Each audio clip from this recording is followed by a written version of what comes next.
ఓం నమో వెంకటేశాయ.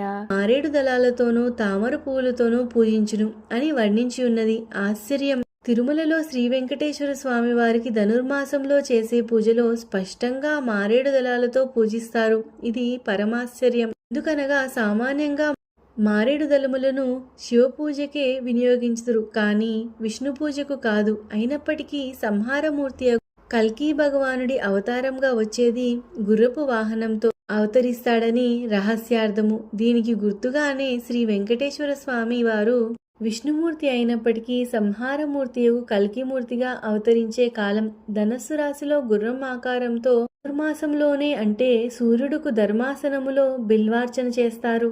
అనగా శ్రీ వెంకటేశ్వర స్వామి వారు కల్కి అవతారంగా వచ్చేది ధనుర్మాసమైన మార్గశిర మాసంలో. కల్కి అవతారం వచ్చే మాసం రహస్యంగా నిరూపించారు. ఈ ధనుర్మాసంలో వచ్చే మార్గశిర బహుళ అష్టమి నాటికి ప్రళయాలు జరిగి భూమి అంతా నష్టపోతుందని వర్ణించబడింది. రహస్యాలన్నీ తెలుపగలిగిన వారికే తిరుమలలో శ్రీ వెంకటేశ్వర స్వామి వారికి బిల్వదళములతో పూజను ధనుర్మాసంలో ఎందుకు చేస్తారో రహస్యార్థం తెలుస్తుంది. బ్రహ్మాండ పురాణంలో ఏముందంటే ఆశ్చర్యం!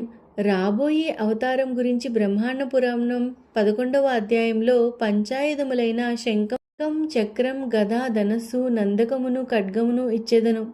ఈ పంచాయుధములతో యుద్ధరంగంలో మంత్రులను బంధు పరివారంతో కూడినట్టి దుష్టాత్ముడైన దేశద్రోహిని వధించును అని వర్ణించబడినది.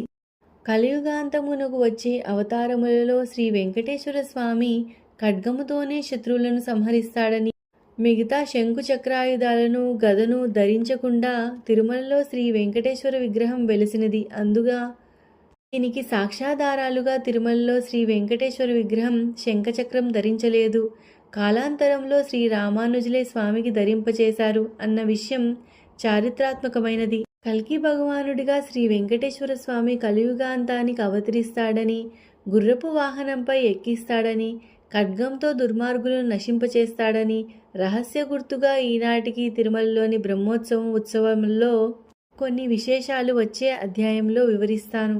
తిరుమలలో శ్రీ వెంకటేశ్వర స్వామికి చేసే అలంకారాల్లో సూర్యకటారి అన్న పేరుగల ఖడ్గం బ్రహ్మోత్సవంలో అలంకరిస్తారు. ఈ కల్కి భగవానుని అవతారంగా వచ్చే శ్రీనివాస ప్రభు ప్రయోగించే ఖడ్గం ఇదే సూర్యకటారి.